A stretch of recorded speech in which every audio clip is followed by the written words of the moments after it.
Reading and comprehension is, I think, the prerequisite for real estate. So. Should be. It should be, but often, even on the most basic things that happen that they don't even need a broker for, they don't have answers for, because they're not following the contract, or they're not reading, and they're not following through with the things they're supposed to do.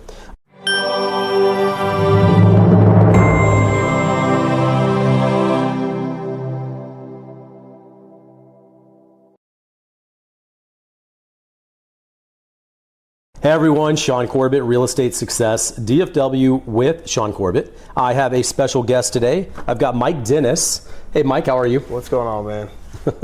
Mike and I have run into each other a couple times, and I don't know many that have specific insights on how to accomplish things with confidence as Mike does. So we're going to talk about a few of those things. I'm going to put him on the spot, but he's sold a ton of real estate. He's sold over 200 homes, which less than probably 0.5% could even come close to claiming. And you haven't done it in that very long of a period of time, I don't think. How long have you been in real estate? Just shy of 10 years. So, I like to try and maintain a certain quality of life. So I'm not the agent to sell 50 homes a year. I like to sell 20 to 30, but then dive into all the other side stuff for fun and entertainment. So I've maintained that 25 or so a year in production, but I've gotten to sell some really big deals, some land development deals, commercial, multifamily, RV parks right now, which is weird. I'll tell you about that later. Okay. That's important, and not everyone is gifted with trying to dive into areas they don't know anything about, because we're not born knowing about RV parks. We're not born knowing about even $1 million plus listings. I've closed over 500 homes, and I doubt I've sold more than 3 over $1 million. Really? Yeah, I just haven't sold very many. It's not a space that I personally operate in. It just doesn't, I don't know a simple answer, except for it's probably why I'm not doing commercial. I haven't had that many opportunities, so it doesn't repeat and continue forward with it. Right. Or multifamily. I've worked with hundreds of investors, and I've not done really any multifamily, and a lot of them do. It's just not been something that's landed in my space. So I've really hyper-focused on residential real estate. That's just been where I've stayed. Nice. But I know that one of the things that Mike does, though, is he is hyper-focused on, if he's going to get into RV sales, he's going to read everything about it. And he's going to learn about it, and he's going to learn how it works and what you can do and what you can't do, so that way he has credibility when he gets in there and starts negotiating. Yeah. Because most agents don't do that, and they don't read, and they don't have a broker to call. So that gives you an advantage if you spend the extra time and read. Yeah, reading and comprehension is, I think, the prerequisite for real estate. So. Should be. It should be, but often, even on the most basic things that happen that they don't even need a broker for, they don't have answers for, because they're not following the contract, or they're not reading, and they're not following through with the things they're supposed to do. How did you get into real estate?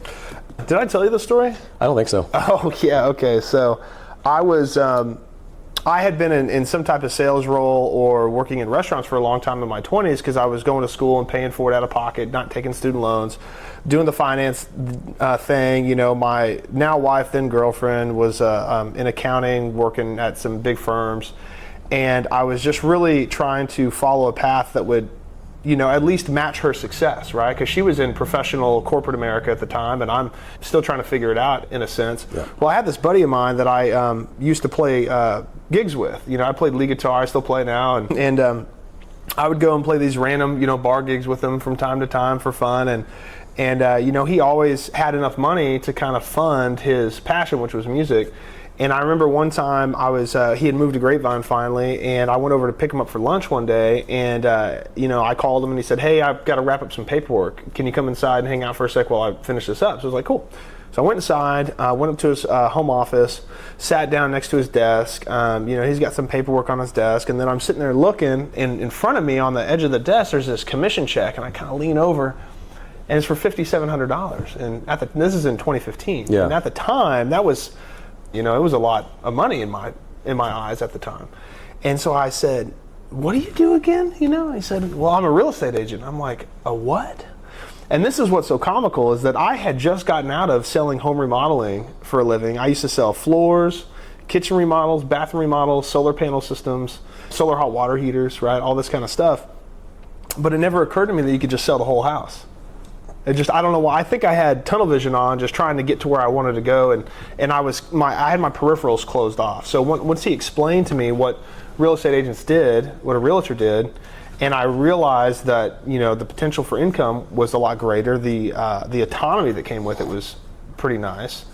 I started looking into it, and this was in probably July, August of 2015. And my then girlfriend, I hadn't even proposed yet. I talked to her, and we made a collective decision that I would focus 100% on working on real estate, which means my income went to zero.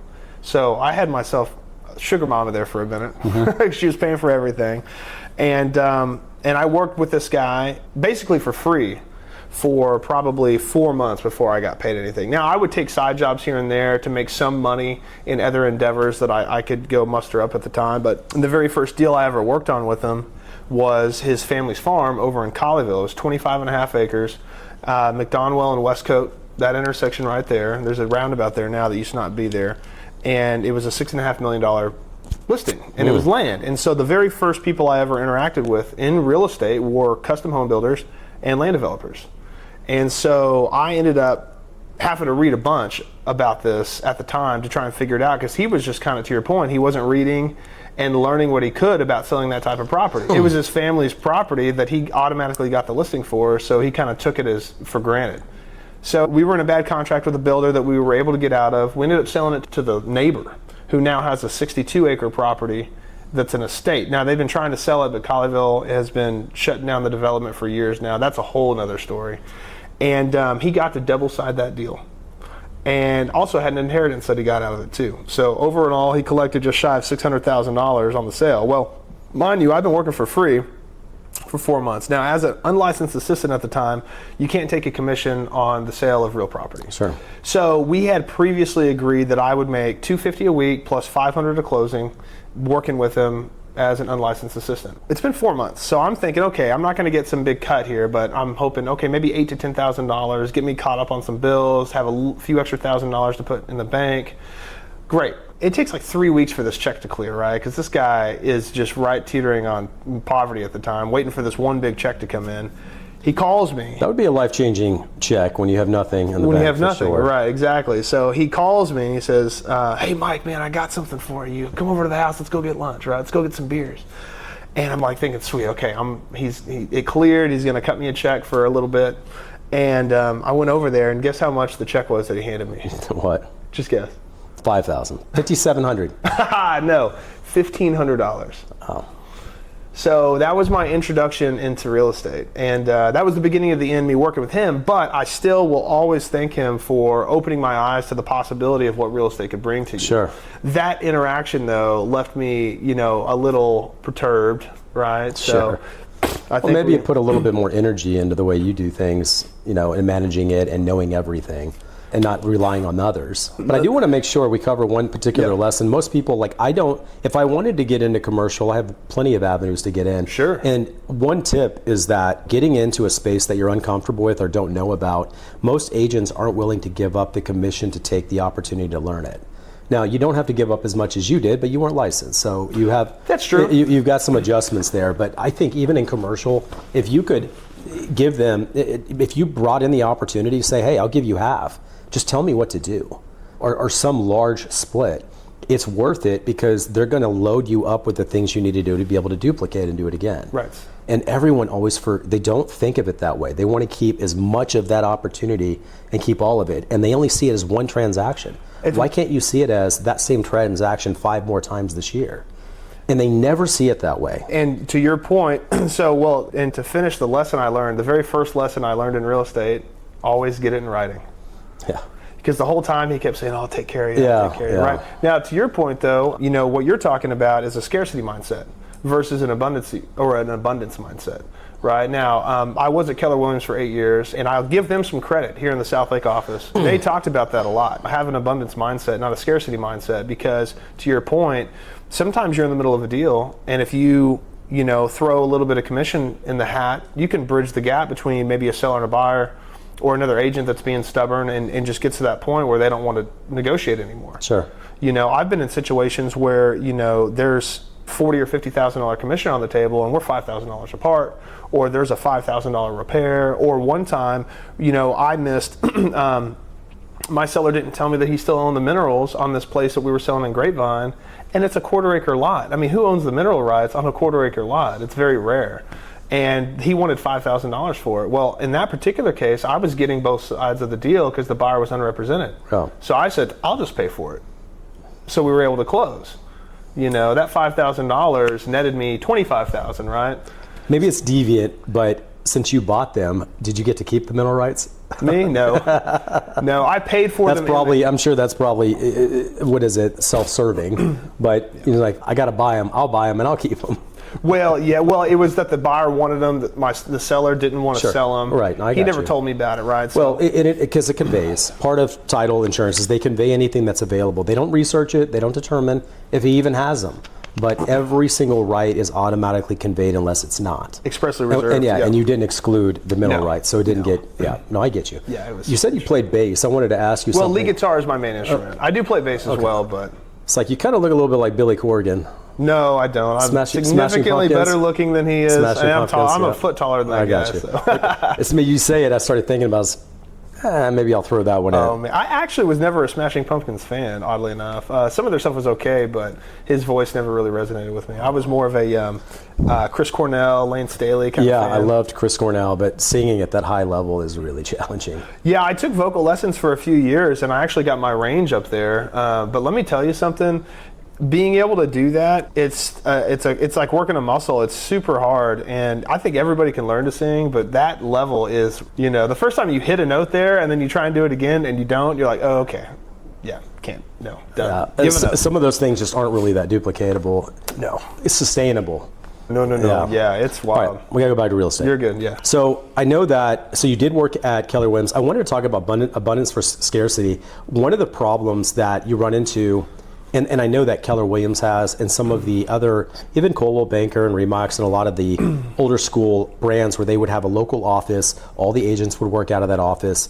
KW got them up to where they're having like 500, 800, crazy numbers out of one office. I think they cracked 600 right before I left.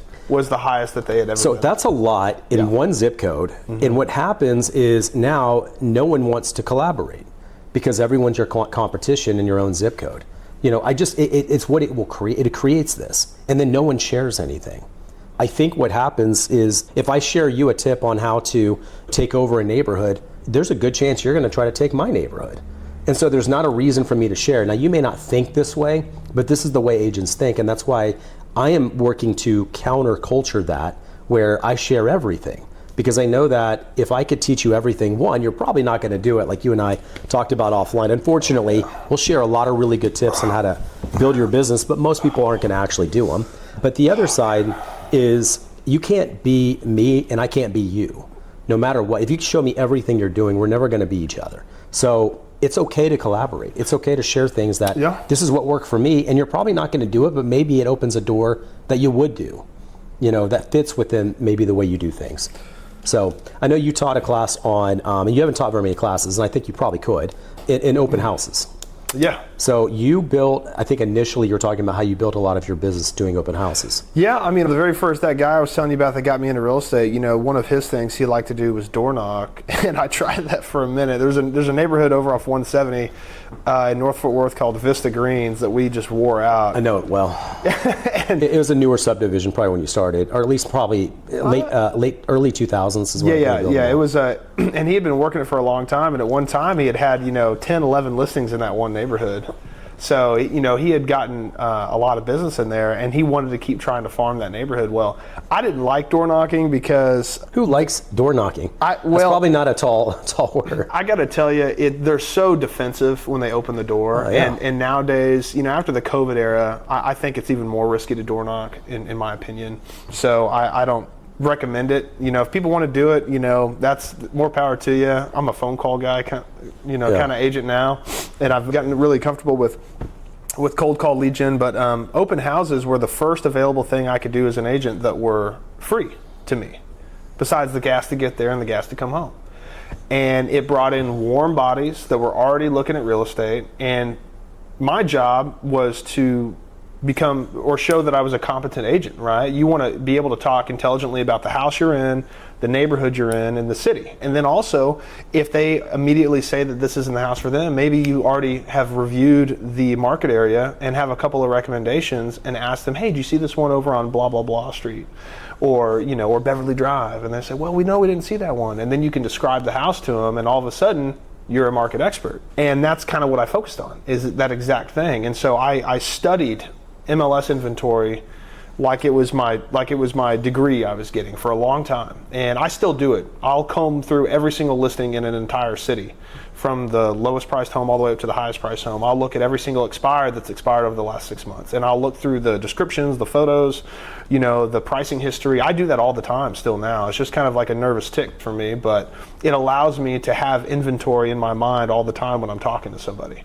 And that's what I did in open houses, and I was able to go from basically zero production, and then I got up to a level to where I could maintain comfortably that 12 to 14 million a year production level, working 20 hours a week. And so now I don't get to work 20 hours a week. It was a nice run there for a minute. Most agents' work time is probably 20 hours. They just are all over the place. And the problem is during their off time, they're not actually doing production.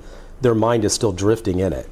And that's one of the challenges agents have, is they don't time block and they're not really efficient about the way they use their time. So yep. I think being able to, and it's a testament, I definitely work a lot more than 20 hours. I know you said you do now, but of course I do my podcast and I do other things that I think really add value to everyone. I want to talk about production strategy. You've done different things to increase your production strategy. Open house is certainly an avenue in that space. There's 3 core principles that I try to focus on my podcast and on my Facebook group. The first one is anything that's taught is sustainable, things that we can do forever, meaning door knocking is probably not one of those. So I don't teach it. Or even calling FSBOs or expired listings, I don't typically get into that space either, because it's not something you want to do for 20 years. You'd beat your head in the wall at some point because you're going to get tired of always having to start over. Right. The second thing is it needs to be duplicatable, means that if I can do exactly what you're doing without a whole lot of training, it's duplicatable. And most of the things we don't require a lot of training, they just require a lot of action, right? Repetition. So duplicatable is the second one. And then the third one, like open houses, cover all 3 of these, is little to no cost. I don't want to spend money. If we could all drop $5,000 a month in Zillow, we would probably be fine. But most of us can't do that, and maybe you wouldn't be. But the idea is that we can just throw money at it to create opportunities. That's one way. But what if we could create opportunities without throwing money at it and keep more of the profit? So I think that's a better way of approaching real estate. So those are the 3 core things. I want to talk about production strategy and things that you had in mind, that you've done. You talked about open houses. Do you have other ones that have been really valuable? I do, actually, because at a certain point, and I think every agent goes through this, and even still now, I will speak with agents that have been doing this significantly longer than I have. I'm talking 30, 40 years in the business, and they're still making this mistake that I made early on. I'll never forget, it was an open house lead that I met on my listing. It was actually my very first listing I ever had on Forest Hills Drive over here in Grapevine, right by the lake. It was a buddy of mine's place, and a nice lady came in with her kids. Her and her husband were living in Roanoke at the time, and I went out and did the listing appointment. And back then, it wasn't really a listing appointment presentation. I was still, stumbling my way through that. But they were really interested in moving over here to Grapevine, specifically that neighborhood, and selling their house in Roanoke. Well, in that time period, I had picked up quite a few clients that were actively looking to buy a home, right? You end up being buyer heavy when you're new in the industry. Mm-hmm. And so I was showing homes all the time, and I completely forgot to follow up with this lady. And I remember her name. Her name is Chauncey Shope. And I think her husband's actually on the GCISD school board now. But I realized one day, what is going on with her? Yeah. So the first thing I did was I hopped on MLS and I went and typed in her address over in Roanoke. And sure enough, 3 months prior, it had been listed and sold. And then I hopped on Tax Realist and typed in her and her husband's name in the property records. Found where they moved. And they had bought a house not even a quarter mile from my front door in the next neighborhood in Grapevine. And collectively, between the two, it was almost $1 million in transactions. I think it was a $350,000 sale and a $600,000 purchase. At 3%, you're talking almost $30,000 that I just totally squandered because I did not stay in front of a prospect. that was already interested in working with me. So what did I do right then? I got a CRM. And that, for production and for consistency, changed my business entirely. And so after that, anytime I met someone that seemed like a warm lead or someone that I could stay in touch with over a long period of time, they went in there. And now I have auto reminders to make sure that I'm staying in front of those prospects. Okay. And even past clients, right? It's all the same, because once you get to a certain number of people, you can't just remember based on memory, and you can't remember based on text message threads. It's just impossible. So now I've got over 2,000 people in my CRM, including agents though, and probably about 1,500 of that is actual prospects from over the last 10 years. But that's the biggest thing for production strategy is getting a CRM and utilizing it. Every agent out there has access to some CRM. I think every broker has some CRM they have set up. Yes. Some are better than others. I don't think there's a right answer. It's kind of like when people ask, which version of the Bible should you read? Just pick the one you read. Pick the one you use. Yeah, I mean, that's the simple answer. So if you have a CRM available to you from your broker, make a real concerted effort to make use of it in touching and staying connected with your audience. I bet 95% do not even do that, right? No, it's a very small percentage that would even continue to manage and use it. They all say, well, I need to be better at it. I'm very good at it now. And I'll tell you one side thing, Mike. I did not use a CRM for most of my career. Wow, all right. I closed 500 houses without even a listing presentation because I only work Sphere. Sure.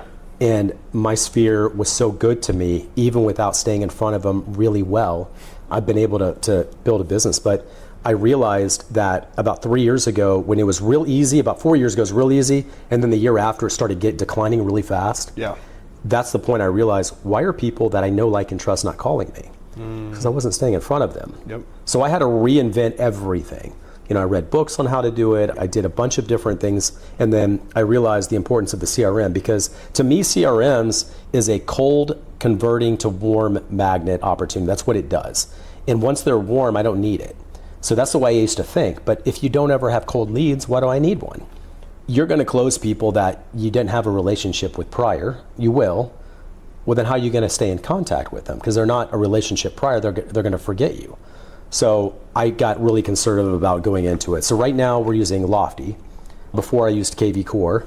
Do you have one you're using now? I do. And one analogy that someone said to me a long time ago about leads is that, hey, if you stick something in the microwave and then you pull it out and set it on the counter and forget about it, what's going to happen to it? Oh, it'll get cold, yeah. It's going to get cold. Yeah. So even if it's already warm and prepped, if you forget about it for too long, it's going to be cold on the counter. For sure.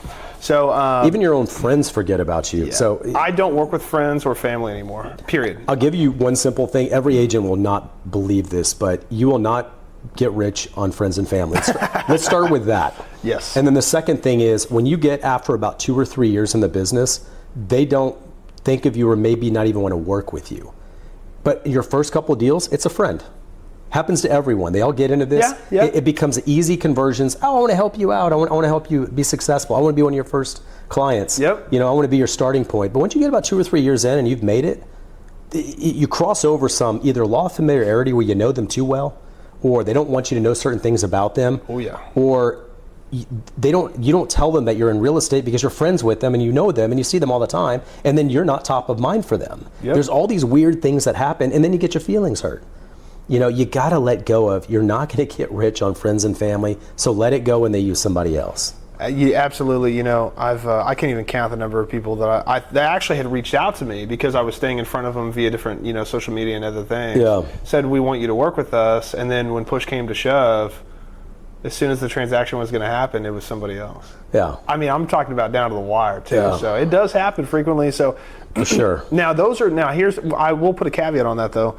These are all people that knew me far prior to me being involved in real estate. Now, all the people that I have met, became friends with since being in real estate. That's an easier conversion. Right, because they see you as a real estate professional. Well, the law of familiarity says you're too close to them, they know too much about you, that they don't see you as either knowing what you're talking about, or the experience, or they just don't want you to know about what they're trying to do. That's true. That's true. All these things start playing into it. So just relax on friends and family. Just relax. I hate to say it on this one, but my sister-in-law and brother-in-law, they probably did 7 transactions without a phone call.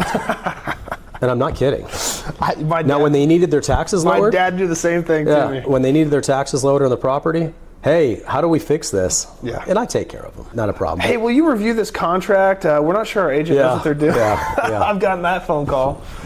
Yeah, let me man. review it for you, and then we'll make an educated decision. Any other production strategies that you can think of? Really... So you had an open house, you said really get your CRM working. Yeah, CRM is super important because you're going to get... Here's the thing, is that, to your point, when you say which CRM is the best one to use, well, it's the one that you are going to use on a consistent basis. It doesn't matter what it is. It could be HubSpot, it could be, Lofty, BombBomb, Yep. KV Core. All that stuff. Follow-Up Boss. I hear a lot of good things that it can do. I use a really obscure one that I've never met. There's only one agent that I've ever met that actually uses it, and it's the agent that told me about it. It's called RealVolve.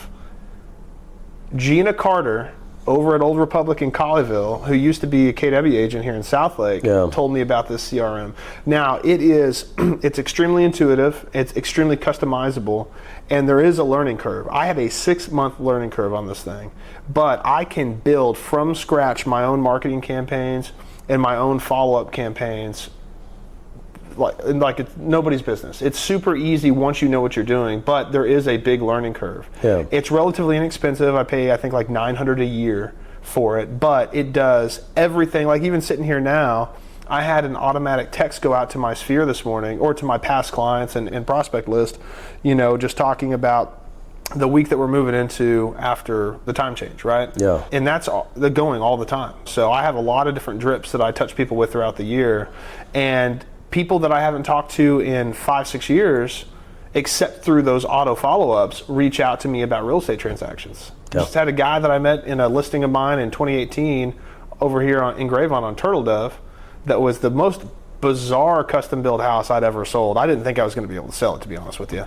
And this guy came in, and he lived around the corner, and this is now 8 years ago, and he reached out to me a few months back. He's getting ready to sell his house over there, and he wants to buy another house. So you're staying in front of a guy you didn't know before, using your CRM by emails and texts, staying in front. Do you ever make phone calls? Yeah, absolutely. Okay. Yeah, I will make phone calls, and so it's a judgment call, right? So if I go through and I go down the list of people I haven't talked to in a while, and we just had a text exchange recently, I might not call them. Yeah. Or if we had an email back and forth, because I'm still top of mind, and I can tell. But if it's someone that hasn't opened an email or hasn't responded to a text in forever or at all, I'm going to call that person. What are you going to say? I know it depends on the person, but it depends on the person. How do you call someone, hey, we haven't talked in 3 years, you ready to sell? Well, I keep very detailed notes from our last conversation. So you have something that you can tie the conversation, and it be comfortable. Yeah, absolutely. I mean, awkward. I've had numerous times where somebody, might have had a junior in high school at the time, and, they weren't going to be doing anything until after they graduated college, and now it's been 4 years, so they've got to be probably a junior in college at this time. So it could be, hey, tell me about that college they're at. I have a friend that's going there. And then, it could be anything like that, right? You just tie it. Yep. And it makes sense why you would call. Or somebody that was prepping for a remodel in their house, and I sent them a few contractor referrals a couple years back. Yeah. And now I'm calling and saying, hey, just curious how the remodel ended up going. Have you guys been enjoying it? Sure. But it's always something relatable. But that's why you have to take notes, and that's why CRM is so important, is because of that very thing. You can't keep it all And straight. they can all collect notes. All of them can do everything you're talking about. Most of them can do most of these things. Yeah. Yeah. I mean, you just have to use it. Absolutely. You just got to use it. So you touch them, you consistently stay in front of them. I'm trying to think where else. And they refer you people as well. I mean, sometimes. That's an opportunity that many times will really multiply your benefit. I've gotten sympathy referrals before. People that we didn't close with you, but here's somebody else. Right. Yeah, I've gotten those, so it does happen sometimes. just stay consistent in front of them, right? Yeah, absolutely. We talked about different paths in real estate. I think that I think if agents they can be successful, I almost really think if they could hyper-focus, they would be more successful. Most agents want to be something to everybody, okay? Just saying in general. Now, you can see yourself as, instead of an agent, as an advisor, and maybe you say, I can sell you a home, but after we sell this home, I can also start helping you build your rental portfolio. And if you're interested, I'm in RV park investments and multifamily and other things. You can make it as part of, now I can be a consultant to you for all things real estate. And that's a good space to operate in. But what I encourage people to do is find something, if that person walked in the door, you guys would hit it off immediately because you have so many things that you connect with. It could be where you are in life. It could be where you went to college. It could be whatever it is. Or I had a veteran the other day, and I said, well, what if you stop thinking veterans? What if you focused on Marines? Because he's a Marine. You're still going to work with other veterans, and you're still going to work with people that are not veterans. You're still going to do that. But man, when you have something and you say something and you speak 9 out of 10 of their language, they're going to work with you, and there's no conversion. Yeah. It's automatic. And people need to really hyper-focus on that. Don't focus on a neighborhood. Focus on the type of person that might move into that neighborhood. Then it's an easier conversion. But they always think that excludes everything else. If I called myself the Marine agent, then no one will call me that's not a Marine. And that's not true. They see you're selling real estate and you're good at what you do. And as long as they'll ignore the fact that you're a Marine agent. They just want to know that you're going to be able to take care of them. Yeah, that's true. Now I've avoided a hyper specific label. Niching. And honestly, I'm a little bit of an odd duck, because if the word real estate is in the subject line, I'm going to follow every door that opens until I hit one that's locked, and every opportunity to see how far it goes. And now I will agree, though, that the basis of my livelihood is based in residential real estate because we live in a metroplex of almost 8 million people. And every time that I've lost a client or lost a deal, and I've been having that discussion with my wife while I'm making dinner in the house, and she goes, well, you upset? And I say, well, yeah, I'm a little mad that I lost this client. I've been working on this for a long time, or lost the listing or whatever. And then I always say after that, I said, but if I can't go find more business in a metroplex with 8 million people in it, I'm probably in the wrong business. Yeah. And so we live in a very generous metroplex. And so if you can't sell real estate in the Dallas-Fort Worth area and you can't find business, then man, you're just not looking. So I have literally gotten listing leads in the checkout line at Tom Thumb before and ended up selling $1 million house from somebody standing behind me in line. And because we ended up talking about something that happened that was a little funny, right, with the checkout.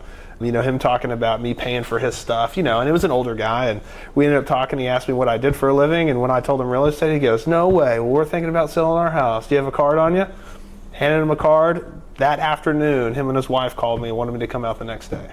Nice. So it could be as simple as that. It doesn't have to be some, long, drawn-out mailing campaign to a neighborhood to get a deal. You just have to be willing and open to talk to people about what you do, and then be ready to execute when opportunities present themselves. And that's how it's gotten with me going these other avenues you were talking about too. Commercial, land development, and I've got an industrial development going right now, and that's because I paid attention to the people I was around and what they did for a living. And so when an opportunity dropped next to me that would fit in the things that they needed, I made the phone call and then started working the deal. So I've had to learn along the way, because it's a lot more commas and zeros, and it's a lot bigger and a longer process, but it's still real estate at the end of the day. So a lot of things do overlap with residential and other things, even in these really hyper complicated sectors of the industry. So right. No, I agree with you. I think you should always have your eyes open for opportunities. And you mentioned, referring contractors and things like that. I think if agents learn how to work their network and be able to connect things together, they would have a lot more success as well. I think being a connector is an invaluable opportunity. I do that on everything. I've always been good at connecting. I'll hear you say something, and then it'll come up later, and I'll say, Mike's your guy. And then I'll be able to put you all together, and I'll do a group text. Most valuable tool I've ever used, I think, we just had a class yesterday, and the class is on texting is the most valuable tool we have. If you use it and utilize it correctly and stay consistently in front of people, they're more likely to open to a conversation with you at some point in the near future. But one of the things I always do is I group text any type of introduction to anybody. If I wanted somebody on my podcast and you knew someone good, I said, call them and see if they're interested in group text me. Right. Because what happens on group text is it allows both of us to talk to each other. Yep. It opens the door, and there's accountability. If that guy doesn't respond, well, you gave him to me, he's not even responding to me. So he has accountability with you. Yep. And I do that for contractors. I do it for agents that I'm connecting with other agents. I just do it all the time. I think group text is a really valuable tool to do that. We talked about market credibility. I think you were referring to that you look at everything that's available for sale. Is that what you're referring to? Knowing your market, and that's the thing, is it goes beyond knowing what's available for sale. And Now, I'm a little lucky in the fact that I had a remodeling background in remodeling sales for homes. So when I walk into a house, my eyes are automatically drawn to the finishes, the architectural style, the type of stone used, things like that. And so I automatically start comparing quality of finishes in different homes I look at. And honestly, even just quality of paint texture on the wall, you can see it, right? And the way that the guy used the trough, right, on the wall. This was a cheap. And buyers don't know, special, but you can say, this house was better taken care of than the other one. Maybe the floor plan's not the same. Well, but there are circumstances where you can show that. I'll disagree a little bit. Sometimes buyers can't articulate what it is that is wrong about a house. But they have a feel. But they can feel it. They can absolutely feel it. And this is now I know I'm deviating a little bit, but I've got a listing. I just got photos back today. It's my next door neighbor's house. I don't know if they're moving because of me or what, but they're using me to list it, so that's saying something. Okay. And the house has been, they've done a lot of great updates to it, but there were just little things with some of the paint and some of the edges of the paint lines, especially between trim pieces in the wall and et cetera, that really needed to be cleaned up. And it's just from the age of the house. There was a couple of areas where the settling had caused drywall to buckle in some areas. And it's not foundation problems, it's literally settling. But to a buyer's eyes, they're gonna think there's something wrong with the house. No. So they spent $1,000. I refer to my painter, who's pretty much done everything in my house, and he's great, to go over there and correct all this stuff. In the house, all those little corners and lines, any caulk that had cracked with the crown molding to the ceiling, they had redone all that, all the little things, and the house feels almost perfect now. Now, it's not perfect, but it's very, very close, because anytime a buyer's eyes get drawn to the corner of a room, they're not going to find anything immediately wrong or make them feel uncomfortable. And that's one of the things that I focus on, to your point, is referral of good contractors, and then focusing on the little things too. But man, I'm kind of getting off, I'm going down a rabbit hole. No, it's all good. We can find you on Facebook. I think that's probably, where are you located? I know you got social media.